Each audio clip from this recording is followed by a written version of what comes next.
for June 28th, 2011. We will begin with the flag salute. Ready, pledge?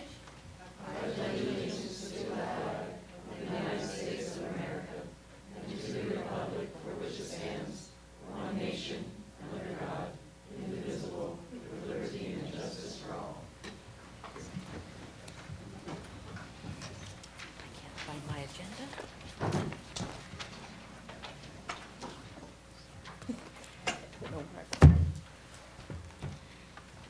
I'm sorry, folks, I just stacked my agenda underneath a whole bunch of other things. Okay, so we have Ms. Vivian Rodriguez with us tonight as our Spanish translator. Ms. Rodriguez? Sí, muy buenas noches y bienvenidos de parte de la Junta Directiva del Distrito Escolar de Santa Bárbara. Si hay alguien que necesita la ayuda de un intérprete, por favor levante la mano para darle un audífono. Gracias. Thank you. Gracias a usted. Also, I also would like to point out that we have headsets available for the hearing impaired if anybody needs assistive hearing technology, as noted on our screen. Tonight, we have no introductions, proclamations, presentations, or recognitions, and because of Dr. Sarvis's absence, we have no superintendent's report either. Both of those will be taken up again at our next regular meeting. So, item C2, board comments and or correspondence. Do board members have anything to report out? Ms. Limon? As the school board representative for the gang, the South Coast Youth Gang Task Force, we had a meeting last week, and I actually want to commend our district, but specifically Mr. Sumter, because one of the things that we learned was that the Santa Barbara School District has actually been the most involved, specifically around developing the safety plans, than any other school district around. And so I think that it definitely is a sign and demonstration of our commitment to really trying to improve conditions at the school around the issue of gang safety. So my commendations go to Mr. Sumter, but everybody in the district who's really been involved with that as well. And I also had the opportunity to attend the Head Start annual report presentation that happened last week.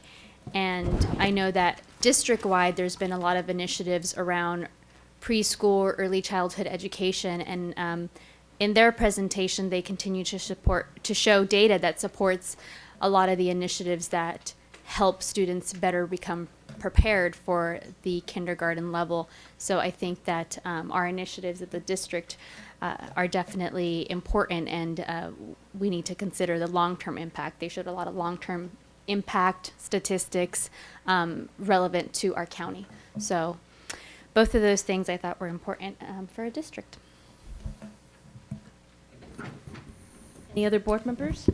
Mr. Herron? Just one thing. I did attend a class today on the use of iPads and other technology for special education students. And it's amazing what iPads can do for those in need of special education. So it's something, time has come, and hopefully we can be in front of the curve and not behind the curve. Ms. Deakin?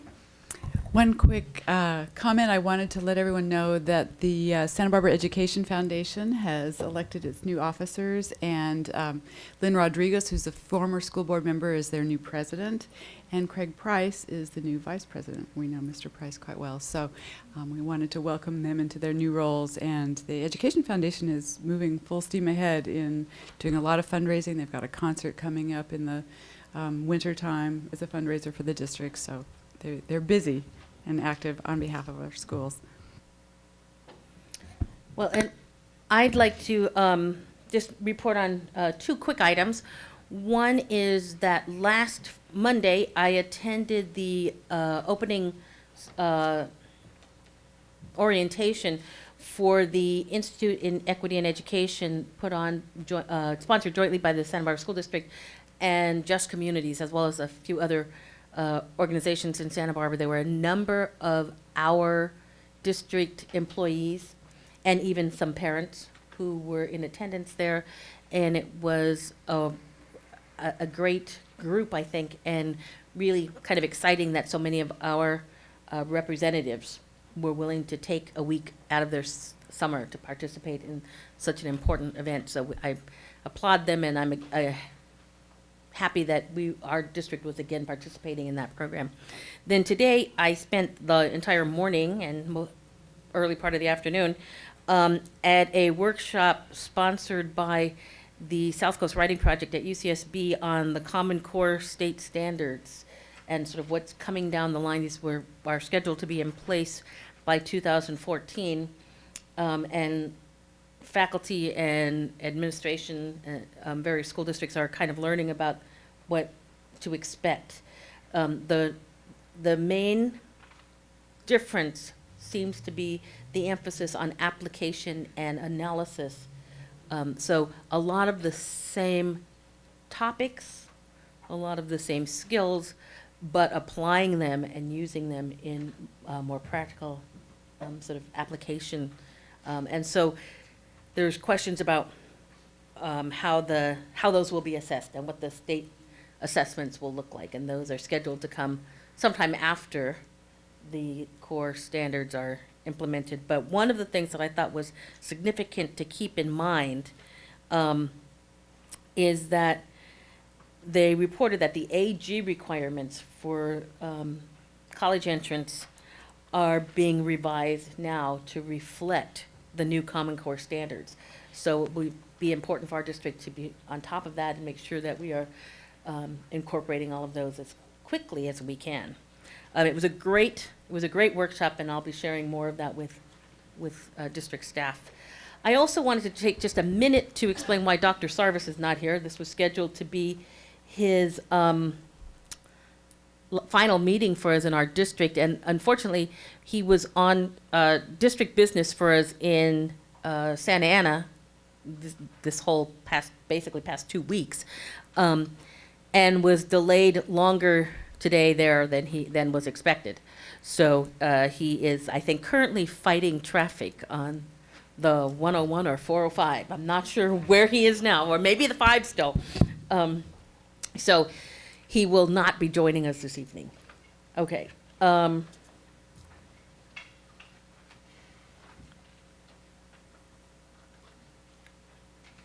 Okay. Was this from you, Ms. Lund? Okay, sorry. Just a reminder to the Okay. public about how public comment. Okay. Okay. We see that we have a number of people here to speak during public comment, and I imagine that several of you are here to speak on the issue of the band director at Santa Barbara High School. So I want to make sure that people are clear on what the process is.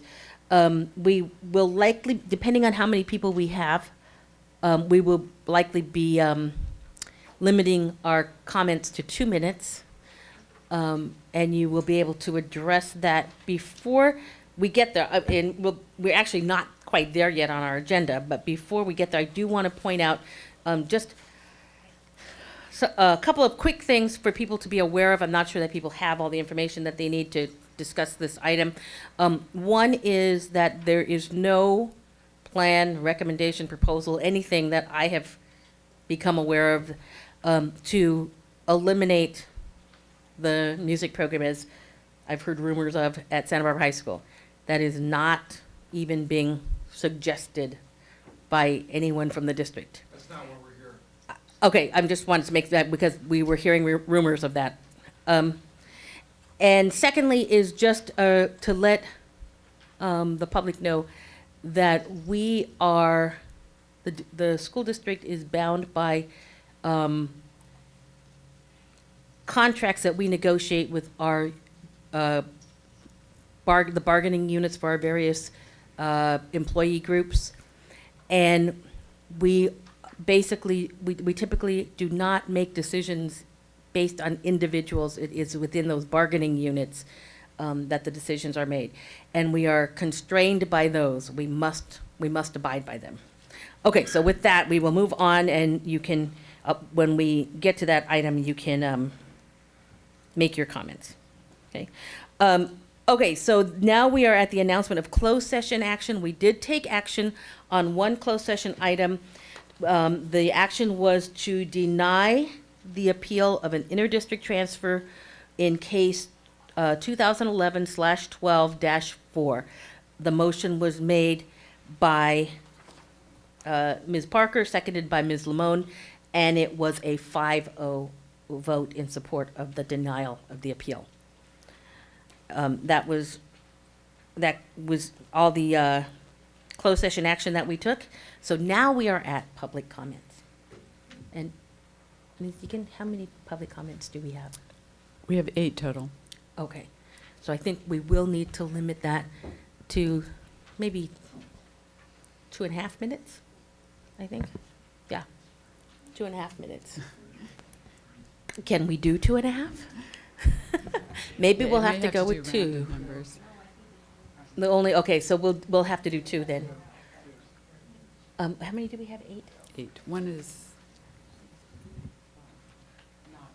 Okay, how about this? How about if I give you 3, but if you don't need your whole 3, you can stop it early, okay? And I'm going to close the speaker slips at this point. Okay. Oh, if we get more in here, we're going to have to do 2 minutes.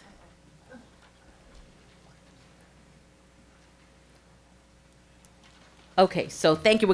I'm gonna stick with the 3, but remember, you don't have to use the whole 3 if you don't need it. Thank you. our first speaker is Margaret Connell, followed by Jeff Wing, followed by Gustavo Rendon. If you'd like to come up to the podium now, we'd appreciate it.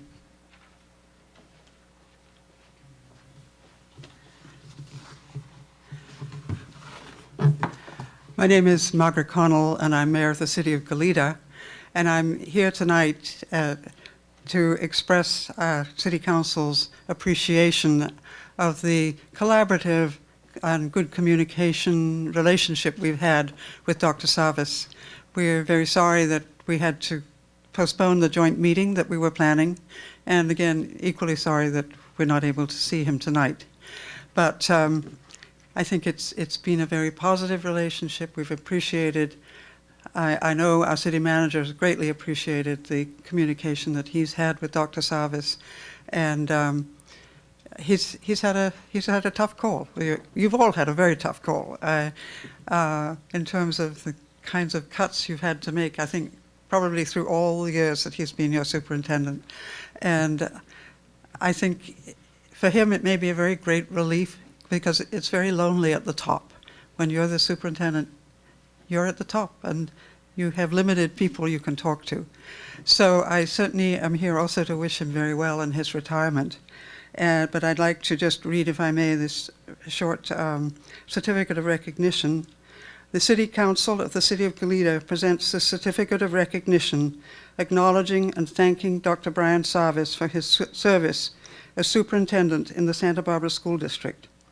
Dr. Savas joined the Santa Barbara School Districts in 2001 and was selected to serve as superintendent in 2004, overseeing all operations, educational strategies, and strategic plans for 21 elementary and secondary schools, including 1,800 employees. The City Council of the City of Goleta proudly honors Dr. Brian Savas on his retirement. So if I may leave it with you, Madam President, and hope that we'll get to Dr. Savas. And I'm sure Dr. Sarvis would want to thank the City of Goleta for this recognition, and I will make sure he gets it, and I agree that he deserves it. Thank you very much, Ms. Colcott.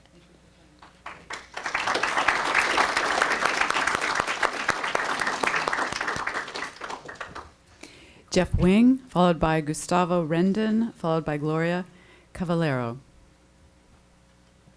And again, if you could come forward to the podium so that we can move a little bit more quickly, that would be great. Thank you. Thanks for the opportunity. I wanted to speak briefly to the issue of Charles Ortega's possible displacement through the involuntary transfer process that's being discussed.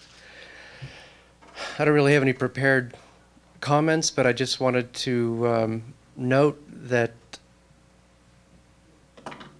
Charlie Ortega at Santa Barbara High is more than a teacher. He's really an institution there. He's a cornerstone of the instrumental music program, a mentor, an artist in his own right, a terrific inspiration to scores of kids now and in the past for whom the arts are the only way forward. And for him to be taken out of that position would really effectively be the dismantling of something really measurably powerful at that school and in our community. And I can't claim to be fully versed on what the legal obligations are or what the constraints are that you're all working under, but I would just ask, as I would guess some other people tonight might ask, on bended knee, if there's any way at all to, if there are any other options or other avenues open to you to meet the legal obligations you're under in this regard, please go over those with a fine-tooth comb, because he would be terrifically missed and a very measurable loss for the community and not just for our school. Thanks. Thank you.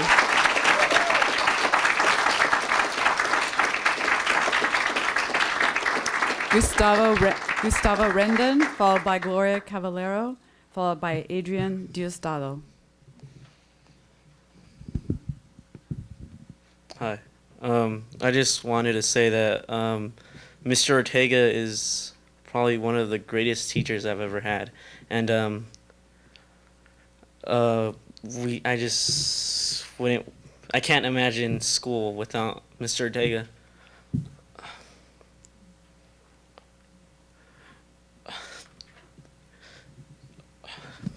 If Mr. Ortega happened not to be there, I don't know what would happen.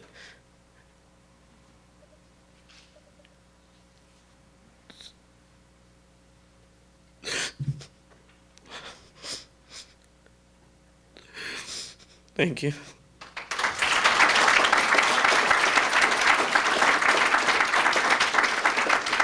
Thank you.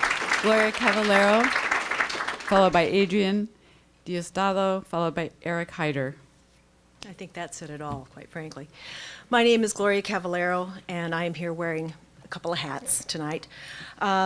First of all, I'm a parent of an incoming Santa Barbara High School freshman who will be a third-generation Don and who has been very involved in orchestra and jazz band at Santa Barbara Junior High and who is intending to be a part of the Santa Barbara High School music program in the fall. I'm a former teacher, and I know the extreme value of arts in education, and I'm also vice president of the Santa Barbara High School Alumni Association, representing about 5,000 member alums. The instrumental music program at Santa Barbara High School is one which represents the true demographic of students at the high school, and one of which students, parents, and alumni are extremely proud to have been a part long after they leave Santa Barbara High School. My 88-year-old father was a member of orchestra at both the junior high and the high school, and he still recalls specific events, concerts, and lifelong classmates with whom he was in orchestra. He also knows that he would never have had the love and appreciation of music in his life, which he now has, had it not been for the fine music program and, most of all, dedicated music teachers in our Santa Barbara public schools.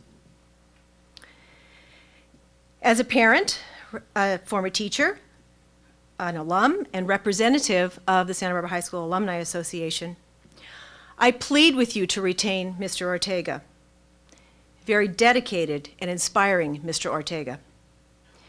He has served Santa Barbara High School with distinction the past 8 years. He is loved by his students, as you've seen this evening, appreciated by their parents, has been generous with his time at the high school and at the junior high, and has kept the tradition of music at Santa Barbara High School. Not only has he fulfilled his position so capably during the school year, but in addition, and I believe on his own time, every summer he leads the Santa Barbara High School Band in our Santa Barbara Fiesta Parade, And it's the only high school in Santa Barbara which has ever done that. And this is a tradition which goes way back.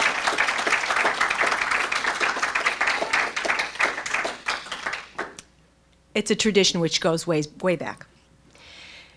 And believe me, 30 this does seconds. not go unnoticed by the thousands of alums. Please retain Mr. Ortega.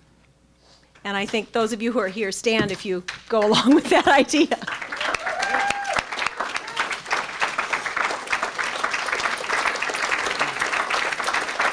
Adrian Sano, followed by Eric Hyden, followed by Daniel Hanley.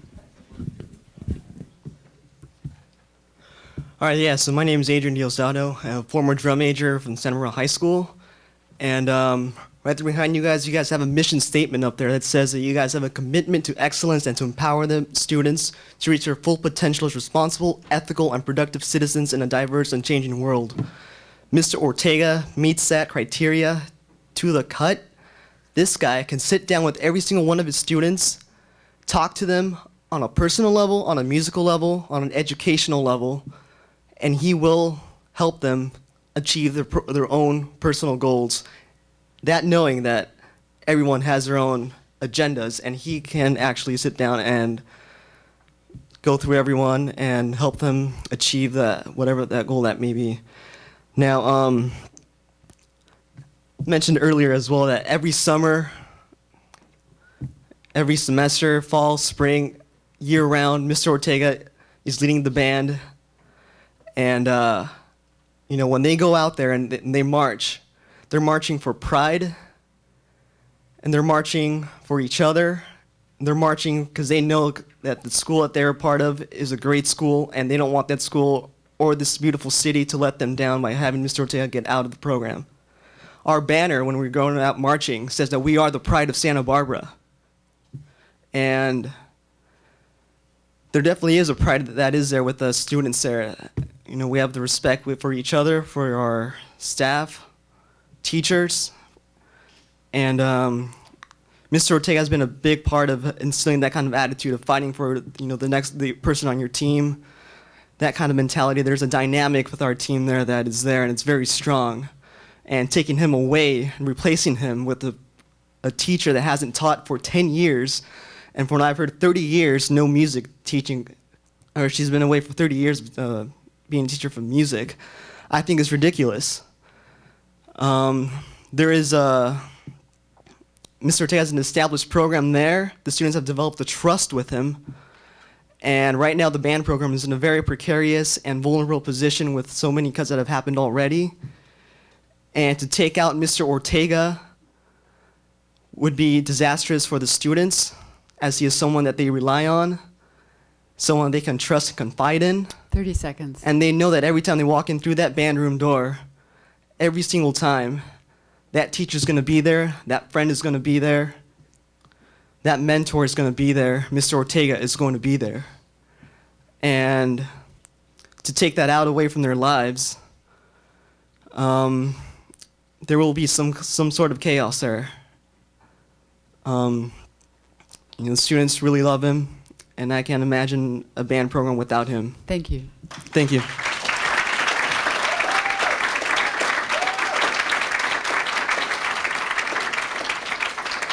Eric Hyden, followed by Daniel Hanley. I swear it's 3 minutes. Followed Jim Bargs. I'm sorry if I'm mispronouncing your last name. Good evening. My name is Eric Hydener, and I'm a professor of music and the current band director for Santa Barbara City College. I'm also Charles Ortega's predecessor, having served as band director of Santa Barbara High School from January of 1999 until August of 2003. As part of our high school outreach program at SBCC, I have worked with Mr. Ortega at SBHS countless times over the past 8 years. I am also in regular contact with the local elementary and junior high school instrumental music teachers, so I believe I have a fairly strong grasp of the current situations at both SBHS and La Cumbra. Both Santa Barbara High School's and San Marcos High School's band programs have had steadily declining enrollments over the last several years. This has been primarily due to increases in required classes at the junior high level, the lack of a true 7-period day, and programs such as AVID and VADA, which, although impressive, severely limit students' choices of electives at both the junior highs and the high schools. The effects of such changes are obvious. The less students that can sign up for instrumental music, the fewer the course offerings in instrumental music, and the weaker the overall program. I also know from student teaching at Dos Pueblos High School from 1993 to 1997 how difficult it is to rebuild a band program that has once been pared down. And the current situation at SBHS is much more dire than DP's ever was. From the 24 hours I have known of the plan to remove Mr. Ortega from his position at SBHS and replace him with Ms. Adabo Roberts, it is first of all my understanding that Ms. Adabo Roberts is being moved involuntarily into this position simply due to her seniority with the district. I have not had a chance to talk with Ms. Adabo Roberts about the matter in person, but with all due respect to her, I know her teaching experience lies mainly at the junior high level, yet she has not taught junior high band in many years. I also believe that she has not had previous high school level band directing experience. Junior high and high school level band programs are like apples and oranges. To ask a junior high band director to take on a high school band program without previous experience would be like asking a foot doctor performing brain surgery. Even the 5 years I had student teaching at DP did not fully prepare me for the myriad tasks of which a high school band director is responsible. Marching band alone requires many hours of work outside the school day, including football games, competitions, and the extra after-school rehearsals. Adding the load of a 30 junior seconds. high band program to that would be undoubtedly a great frustration to both Ms. Adabo Roberts and the students.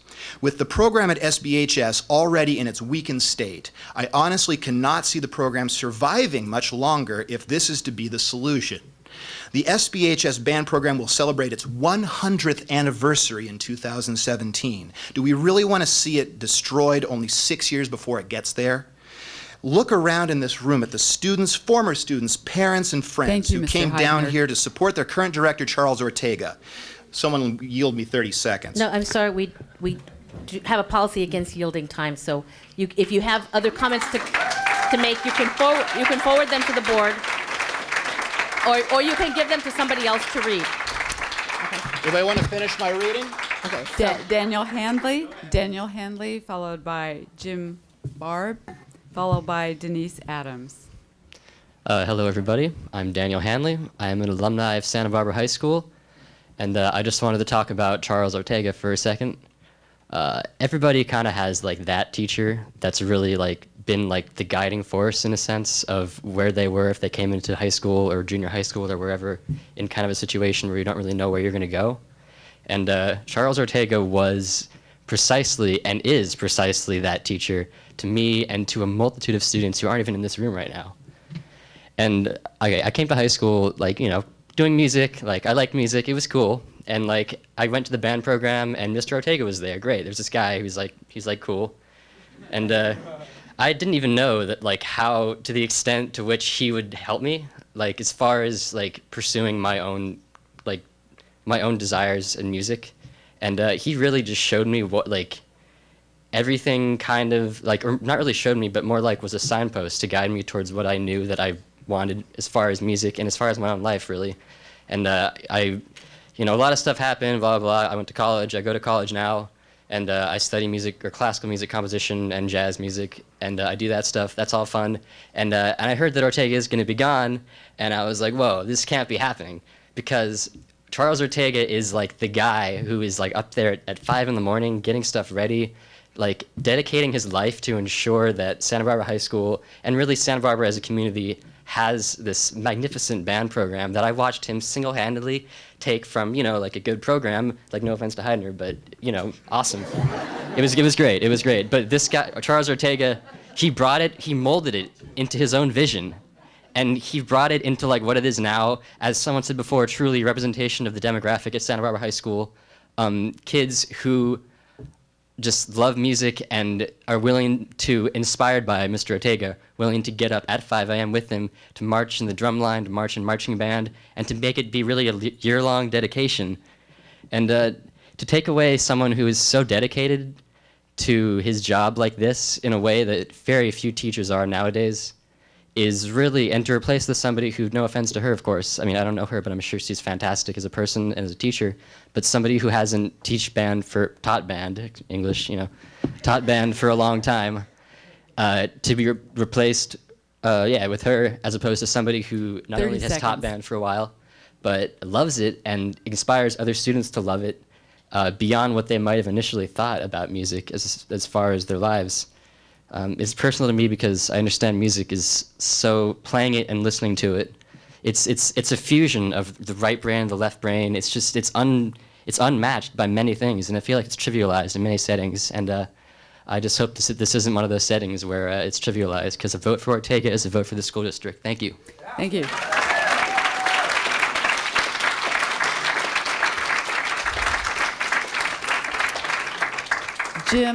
Jim Barb, is it B-A-R-B-S? Banks. Got it. Followed by Denise Adams, followed by Fred Burrows. I have a real short comment. I have a son. He's going to be a sophomore now. I went through the band program, and watching these young adults turn into contributing members of our society, there's so much more to school.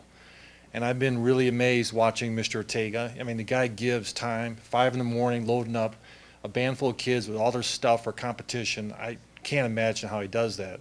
Every football game he's there, every basketball game he's there. There's great diversity among the crew.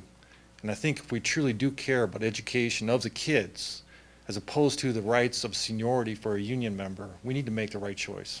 That's it. Denise Adams, followed by Fred Burrows. My name's Denise Adam. I've been in the band program through my son for 6 years. I have a daughter starting at Santa Barbara Junior High, who will probably keep me there for the next 6 unless we are forced to go to Dos Pueblos High School, which I've already been out there to inquire about. The band program is a critical part of Santa Barbara High School. We produce more commended and National Merit Scholars and AP Distinguished Scholars in the band program than any other program. Academics are critical at Santa Barbara High. Mr. Ortega, who you've already heard, represents and serves a critical void at Santa Barbara High. He is, to my knowledge, the sole Hispanic teacher, instructor there who reaches out, as you've heard, from 5 in the morning to midnight. He's there Saturdays, he's there Sunday. For people like me who are sole parents, he fills the void of being the father. He's the friend, as Gustavo's pointed out. He inspires, he enriches lives. And my attitude in life, if there's a will, there's a way. I only heard yesterday at noon that the position might be cut from full-time to part-time. Already the position requires Mr. Ortega plus about 200 volunteer hours from parents to run it as is. So there's no way it can operate at 60% time. So consequently, on the will, if there's a will, there's a way theory, if you will give us time, we can organize, we can go out and find donors, we can find people to endow the position, but we are not willing to risk losing someone as wonderful as Mr. Charles Ortega, who has brought depth, breadth, and inspiration to our program. He serves students who otherwise, as you heard yesterday, may very well be on the street. And we simply need time, and we will deliver what we need to keep someone who's proven and dedicated and committed as Mr. Ortega. And my closing remark is that, again, Santa Barbara deserves a full-time teacher. If you dismantle this program, as the first speaker said, we'll be in the same position of trying to rebuild the program. It will take us over 5 years. We'll be in the same position as we are with the elementary district. And while Santa Barbara District, Cold Spring, Montecito Union dismantled their band programs, Hope, Goleta not only maintained their programs, they grew their programs, and now the other side of town has programs that are built that can serve the students, orchestral, string, and band, and we're desperately working to rebuild ours. Our students at Santa Barbara High went out and collected 1,600 signatures to get the parcel tax measure H&I on the ballot. They helped lobby for its support, and now give us time to implement and maintain our music program, please. We'll deliver. Thank you. Fred Burrows.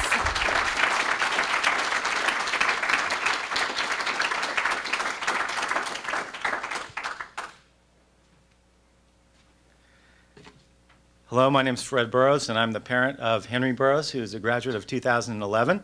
And I have a daughter who's going to be a sophomore at Santa Barbara High next year. And I would like to follow up on Denise's comments as a member of the community and a supporter of the band program for the last 4 years. I can testify that the parents that are involved, that have their children involved in this program, have dedicated many, many hours and a lot of our own, time and resources to, help this band program out. Charles Ortega has really been. I've seen his influence sort of far and wide. I was on a college trip back to the Berklee College of Music this fall with my son, and there's individuals here who have, distinguished members of that organization. Lito Fernandez here is one of the, top individuals that is studying there, and he studied under Charles Ortega, and he is a Junior Grammy Award winner, and he has also been appointed, I believe, Lito, one of the ambassadors to Berklee College to recruit other students from around the world. So Charles Ortega's, his breadth is far and wide. He has been able to, the influence of his band program has been felt in many, many schools. There's many, many students that have gone to Berklee College of Music, to Cal Arts, to a number of fine music schools from this program. And I think that to be short-sighted in the financing side of things, if you give the community time to look into, other sources of support where we can help, fundraise to, underwrite this position, I think you need to take a long, hard look at it. We're all, long-term members of the community.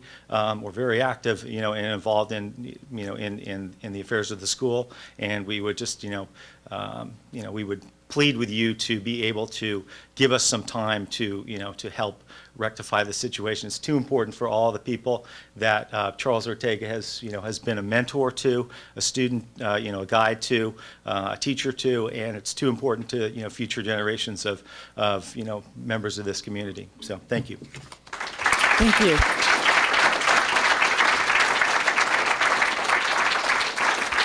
And that concludes public comment on this item. Okay, that concludes public comment on this item. Normally, we do not, I'm sorry, we've closed public comment for this item. If you would like to submit your comments in writing, you may. Thank you. I'm sorry, we can't take comments from the floor, but thank you. And please do submit them in writing to the board.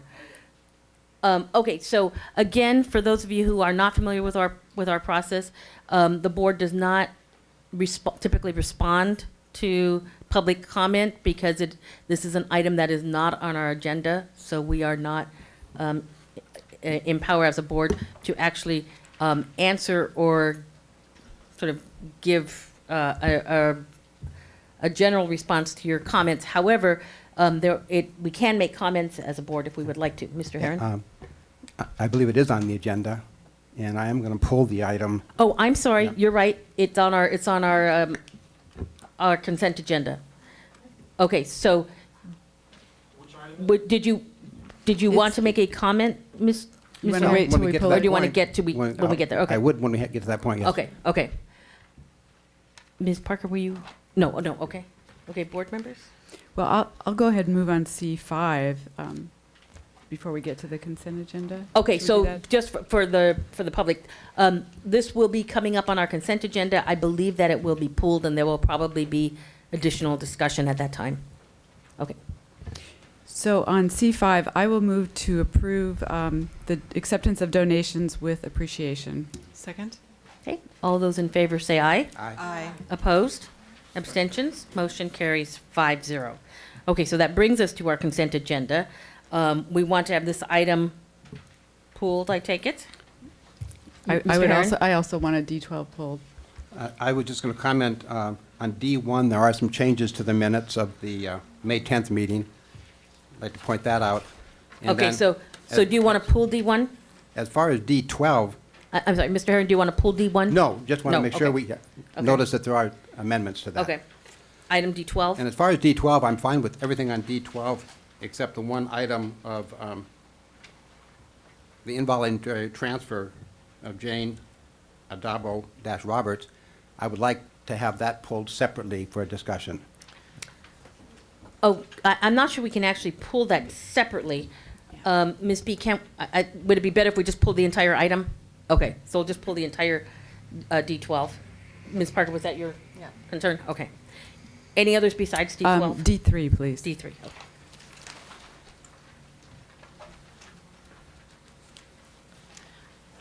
I will move to approve the remainder of the consent items, including the amended minutes from our May 10th meeting.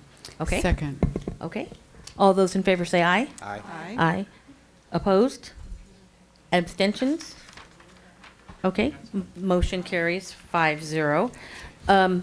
Normally, we would return to our consent agenda items at the end of the agenda, which is often somewhat late in the evening. Given that we have so many people here interested in this item, I am going to suggest that we move directly to item D12 and take it up now. Okay, so we will come back to item D12. Mr. Herron, since I think you were the first one to pull this item, would you like to comment on it? Yeah. First of all, it's a personnel item, and we really are restricted in basically what we can talk about, personalities or people, that kind of thing. But in general, number one, I want to apologize to everybody who's written to me. This is the first time since I've been on the board that I haven't responded to every email I've gotten. In this case, I didn't respond to anybody because the only answer I could have given was a legal one or a legal interpretation. And that's not good enough for me. So I couldn't do it. This is a classic example of a potential flaw in the system. Now, I've asked Mr. Smith, if I pulled this item, what happens? And I'd like Mr. Smith to respond to that question because it puts in light of the frustration we're under. Well, what would happen is I have about 100 letters to rescind layoffs in a file folder that I'm going to get ready to sign tomorrow based on an affirmative action on this item. In the event that doesn't occur, I can't sign those letters and send out the rescissions of those layoff notices. And if you want further elaboration about the technical details of that, I'll call Ann Peak up here to talk about how credentialing and seniority factors into the mix. But that's the gist of it. Ann, do you want to come on up? So Mr. Smith, I just want to repeat what you said a little more directly. Sure. If we go forward with this item, you can send out 100 letters tomorrow telling people who are potentially laid off that they will have a job. That's correct. And if we don't go through with this tonight, those 100 people will still not know if they have a job or not. That's correct. Can I have one this has the clarification? potential to impact 100 people in their employment. Let me have a clarification, because my question, maybe I didn't pose it to you correctly. If we pulled this one person, did that have the same effect? That's the issue. That's it. So it's not if we pull the whole item. We can No, approve the it's whole this- item, It's this one person. but if we take one person out of this item, then that means 100 people won't be notified they have a job. Right. If you want to translate it into what we use in project scheduling or construction industry terminology, it's critical path. This is a bottleneck. Unless this happens, the rest don't go forward. And that's a very critical thing for everybody in this room to understand, is that we're dealing with 100 people's lives. Now, having said that, I've got to say, we, in campaigning and in conversations, we always say the student is first.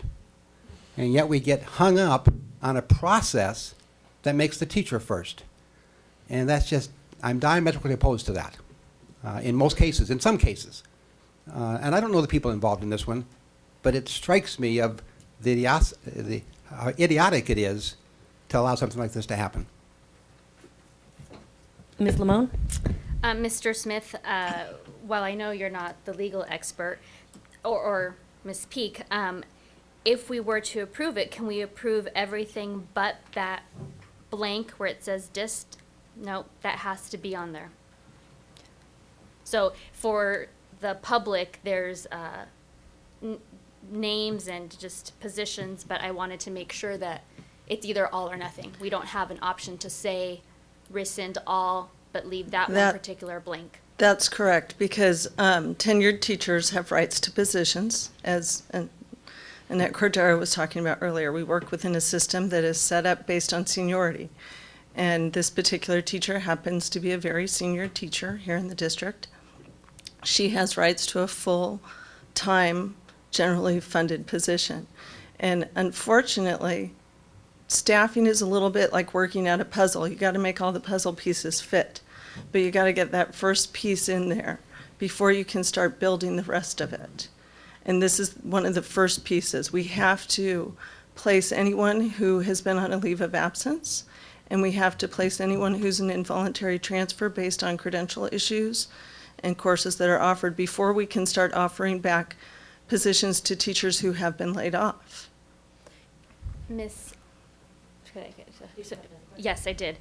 Can you explain to us just the general process, kind of from start to beginning, and how, I know there's just been questions about how a teacher gets slotted into the type of credential that a teacher would need to have or background that a teacher would need to have to fill a specific spot. Okay, I'm not entirely sure what you're asking, but let me make sure I at least can give you an overview. The way that staffing works is we determine the number of FTEs or full-time equivalents at a school site based on class size and based on the number of students that are at that school site. That then determines how many positions they have available. Because we've gone through layoffs and a variety of things, our sites have been working on their master schedules, utilizing, rather than a teacher's name, they might say a subject. So they know they need 3 full-time math teachers, they need a 60% art teacher. They go through that whole schedule. Then we have come together as a team, so all of the secondary principals, along with Robin Sawaski and myself and Eric Smith, to determine if we have anybody returning from leave of absence and they don't necessarily have a position at their school site, where can we place them? If a school site doesn't have courses for a teacher to teach anymore, where can we place them? Because those people have rights to positions prior to anyone else who has been laid off at this time. So it's a little bit, as I said, it's a bit like a puzzle. We have to try and make all those pieces fit. So those people have to be placed first, and then that tells us what's essentially left. We are limited in terms of placing teachers based on their teacher credential for the subject area. If they teach what's called a core subject area, which would be math, English, science, not only do they have to have a subject credential for that class, but they also have to meet No Child Left Behind standards. So they have to be NCLB compliant for that subject area. This teacher that is being involuntarily transferred has the appropriate credential. She is also NCLB compliant for that subject area. Thank you. Ms. Parker? I guess I'm still a little bit confused. That's understandable. What is she qualified to teach? She has a single subject teaching credential in music. So the only course that she can teach is music? That is correct, because as budgets have gotten tighter, we don't have the cushion that we used to have. When I look at this reductions in force rescission list, I see that 99% of them are not music teachers. That is correct. So would it be possible for us to rescind the reductions in force for all the non-music teachers on that list and deal with music teachers at a later time?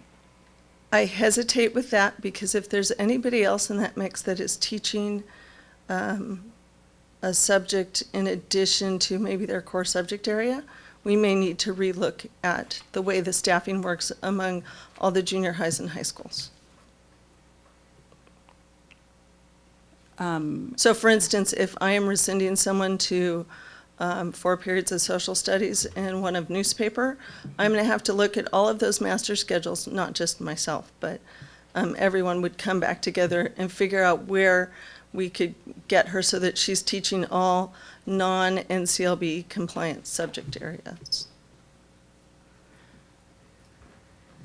So you're talking about putting her in a class that doesn't require a credential? Right. And there's very few of them, to be honest. The newspaper is the only one I can think of off the top of my head. I tend to be very visual, and I like to have everything in front of me. So So, um, Ms. Deakin? I have a question too. Sure. Can you describe the RISE class at San Marcos High School where this instructor previously was? Well, it's a class that's no longer being offered. Was it a music class? No, it was not a music class. It was a class that did not require a particular teaching credential. Okay. My understanding is that it was similar to a study skills class. And I believe all of their freshmen were required to take the course, as I understand it. And in the budget as it's crafted presently, there are no openings that fall into that category, That is correct. That is non-credential correct. category. Are some of the music positions at our other schools funded by soft money, by Yes. parcel tax money? Yes, quite a few of them are. We heard tonight some suggestions about donations, endowments, things like that. Is that, and maybe I should direct this to Mr. Smith, is that a possibility for Santa Barbara High School? Well, I think the issue is just with parcel tax, whenever we see soft money, they go into a temporary slot. So I think as Ms. Peak suggested before, she's entitled to a slot because she's a permanent teacher that's funded by the unrestricted general fund.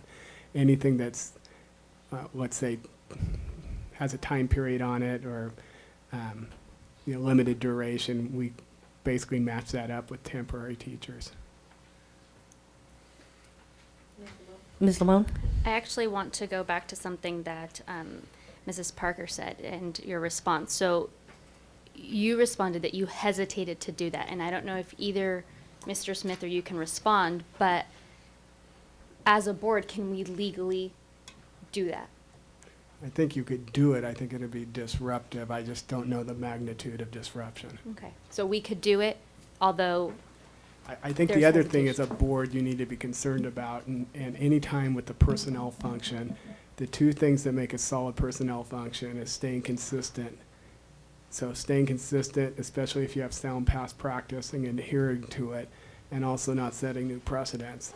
Once you start down that, that's a slippery slope because everybody will come to you, ask you to basically go for an exception.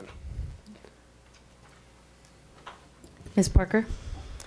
I actually really do feel like this is an exceptional situation. And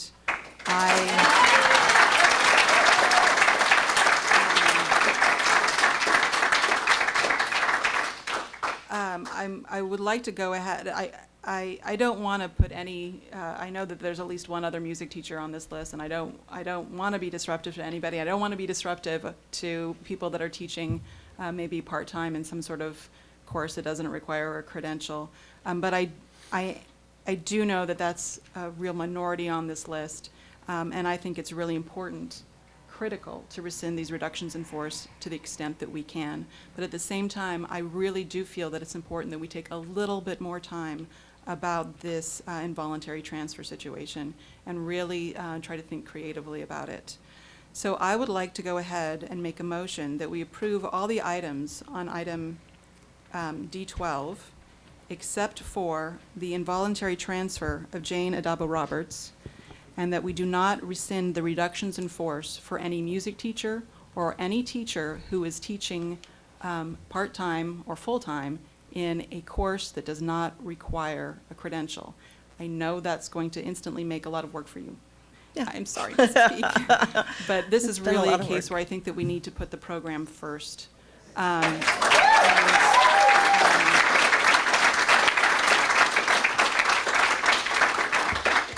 I do also want to comment, however, that this doesn't rescind Mr. Ortega's layoff in any way. No, it doesn't. And he may be making other choices and decisions himself in the future, and I fully understand that. But I know that he's clearly very important to the Santa Barbara High program and that they want every opportunity to try to keep him. And I will second that.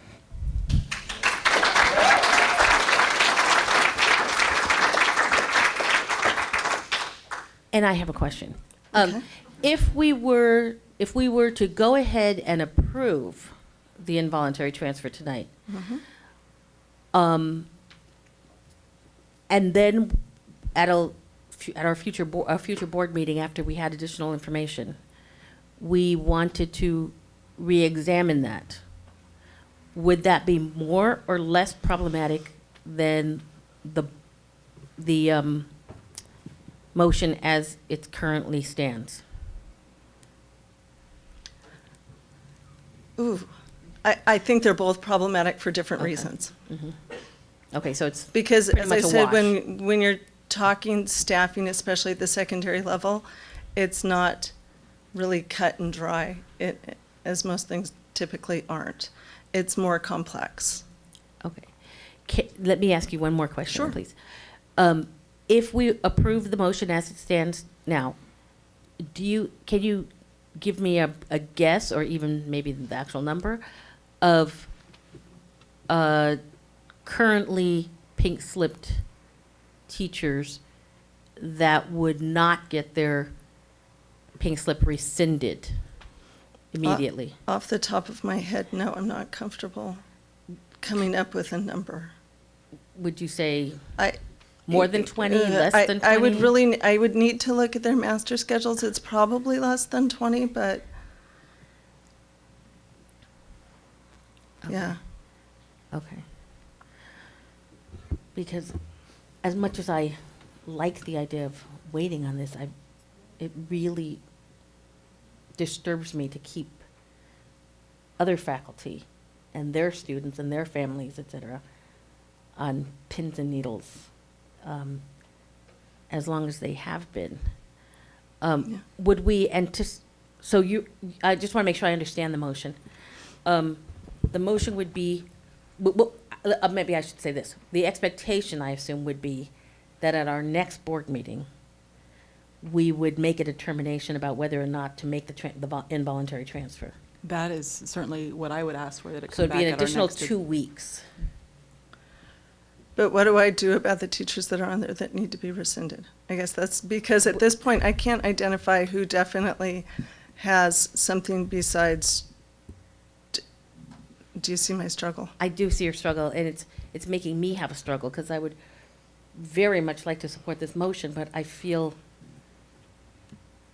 And I'm how do I really worried about determine the that number of here? other teachers that are going to be affected by Yeah. that. And I can't overlook the fact that those teachers are trying to make decisions about their future, whether they're going to take separate additional jobs, what's going to happen in their lives. And I feel really uncomfortable keeping them on the hook longer than we need to. And at the same time, I hate making this decision without additional time. But it's, I mean, I feel like I'm weighing one person's thing against, several people's interests, and that's very difficult. Can I ask a question? Is there another pathway to accomplish this? I mean, do you see another mechanism for looking at the other teachers on this list and being able to go ahead and rescind their layoff notices? I don't know. I mean, there's a process we go through that we've always gone through over the years, and that's what we have done. And this is really probably the first time we've had something of this magnitude where we've had to involuntarily transfer someone like this. I'm very concerned that as we continue to see budget cuts, this could happen more. I would agree with that. And I don't know what that means, whether we want to set a precedent of dealing with those individually, or whether that's a dangerous precedent to set. I also wanted to ask you one more question. Sure. From my conversation with you, I am under the impression that this individual has not yet accepted the involuntary transfer. That is correct. And it's possible that a teacher might choose not to accept an involuntary transfer and to retire or resign instead. That is correct. And if that were to happen, what would we do with that position? Let's say we approve the involuntary transfer. If that were to happen, what would then happen to that position? That position at this point, the way it's set up in the two master schedules, is it would remain the same. It would still be a split assignment, a 60-40 assignment. Okay, but would would Mr. Ortega then be in position to have that position back? Yes, we would go to the most senior person on the list that has not been rescinded at this time. And with that? To the best of my knowledge, that's Mr. Ortega. Okay. And I just want to verify something else too, that we discussed, and that is that currently Mr. Ortega is a 60% position. That is correct. He is but his contract is being supplemented by the school to bring him up to a 100%. That is correct. So the district actually has a 60% position at Santa Barbara High School. That's correct. So that's important for people to understand that it is not a 100% position there. This is impossible. Yeah. Mr. Deakin? I mean, sorry, Mr. Herron? One more question of Mr. Smith. I mean, I did in my email ask, use your creative mind. Did you use it? And did you have any other? Did you have any other possible suggestions out of that creativity you're so good at? Actually, I was just trying to keep my head above water being superintendent for the day. So, you see how I enlisted Carrie Mills to run the timer? Everybody else has left and said, "Hey, you're assistant soup now. You know, that's your time is your job." There you go.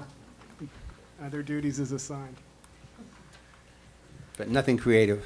No, and I would agree with Ann. Sitting in a number of those master scheduling meetings, I mean, basically, you're really asking us to come up with a solution blindly because you're talking about how this would trickle through all their other master schedules. I have no idea what all those sites' needs are, what they're thinking. There's no way. I probably could do it in my own department, but you know, if that was the case, but it's not. Ms. Deakin and then Ms. Parker. First of all, I really appreciate your dilemma, and I'm very aware of how important it is to let all of our teachers know whether they have a job back, basically. On the other hand, when we say we've never tried it before, we've never done it that way before, there's a part of me that says maybe this is the time to try. Maybe we need to go back and say, can we make this work? And again, I really understand how hard this will be, but I think when we're balancing things, sometimes we have to. Well, and I do want to say it wasn't that this was made in a tiny bubble. This was the entire secondary principals that were involved with this, Robin, Eric, and most of those sites brought with them an assistant principal or their person that they rely on most heavily for master scheduling. So I do want to say that this was the team that worked together on these master schedule issues. But was the team looking at the puzzle? Mr. Herron. Looking at the puzzle, but not. Mr. Herron, I'm sorry, Ms. Parker had a comment. Sorry, Mr. Herron. I had one question, then a follow-up, and that is, if somebody is placed at a site by involuntary transfer and they decide to take the position, how long do they have rights to stay at that same site? Per the teacher's contract, I believe when you're involuntarily transferred, you are there for 2 years. Okay. I think my follow-up was that I would ask for if there's a creative solution or not a creative solution, that this come back to us at our next meeting, and that would include any reductions in force that were affected by our current motion, so that would all be resolved for teachers that we're still waiting by our July meeting. That would be my request. That's fine with me. Okay. But you made it sound like this whole group got together and said, "Here's what we're going to do to Santa Barbara High School in their band program." Was that? No, it was a puzzle looking at the pieces without any thought to the ramifications.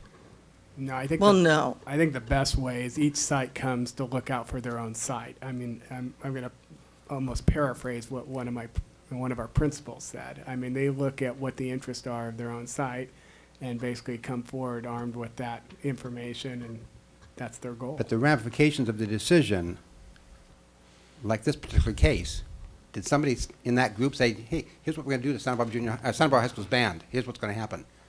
Did the principal at Santa Barbara High School make any commitment or any comment on what that would do to the band program? Well, knowing that the teacher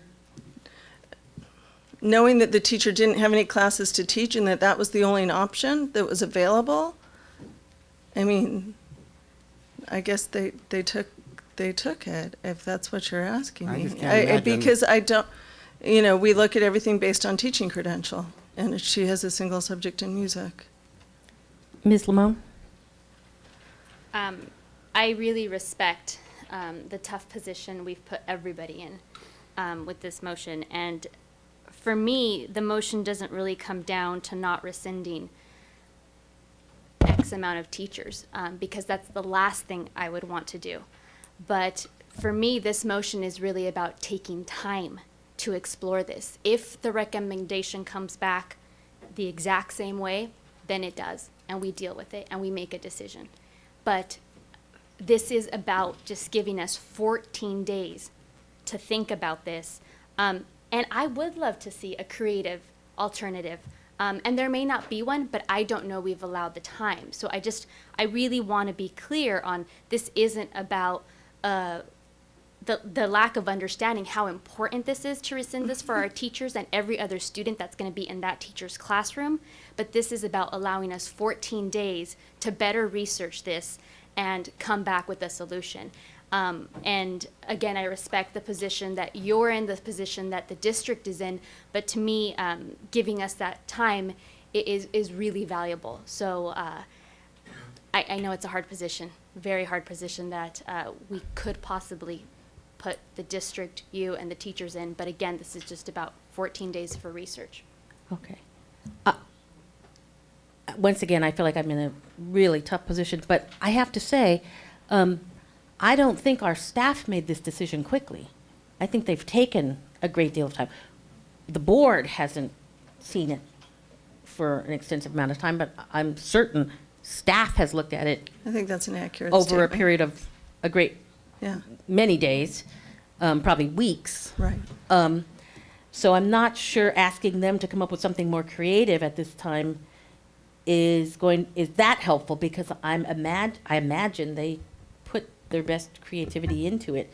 But I wanted to ask the board permission to ask Mr. Wheeler a question, because for me this comes to our contract with teachers. Is that okay? Okay. Mr. Wheeler, could I ask you to come to the podium, please? President Cordero, I just want to respond to your remark, and I didn't mean to imply that the staff has not researched this, but this is a unique situation, so this particular item is the part that I'd like more research on, not the overall. Okay. Hello? So, Mr. Wheeler, as you, I'm sure, are aware, the issue is prompted by an issue of seniority and the way that we staff, that we place staff in positions and sort of the order in which we place staff in positions. Our concern is that we feel perhaps, possibly in this case, following that practice would have a detrimental effect on a program that we would like to support. In your mind, as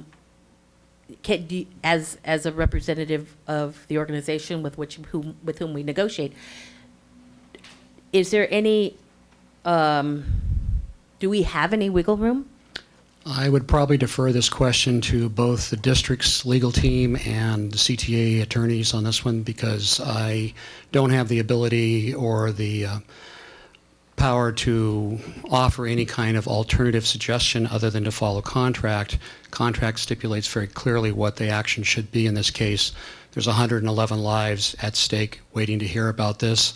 They've been going through this process since before March 15th, and you know, we are always in this, for the last 5 years we've been in this dilemma, and we've lost good teachers each year because people cannot continue to put their lives on hold while they're waiting for to find out if they've been rescinded or not. I think the dilemma that's been placed on the district in terms of their administration to try to find creative scheduling, they've done a particularly, I think, diligent job.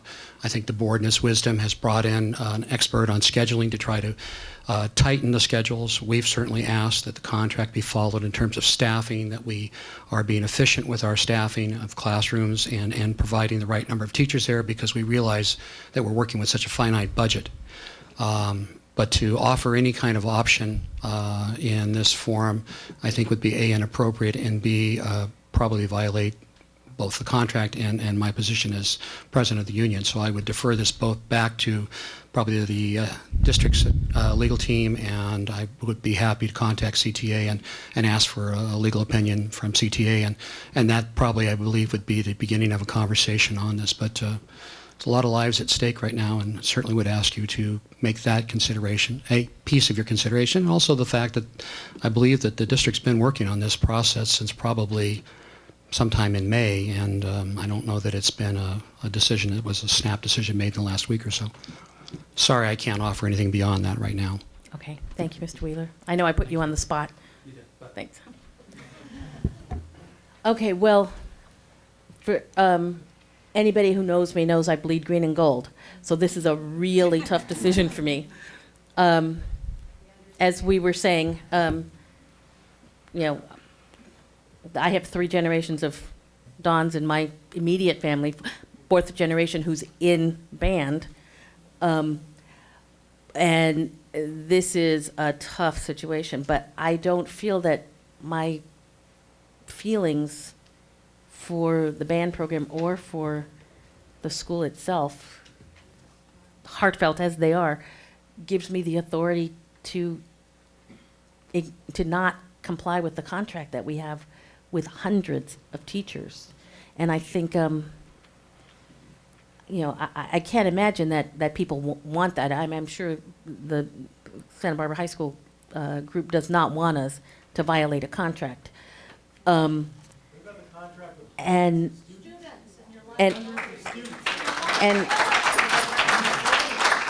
I believe that having a strong and good relationship, an honorable relationship with our teachers is in the best interest of our students.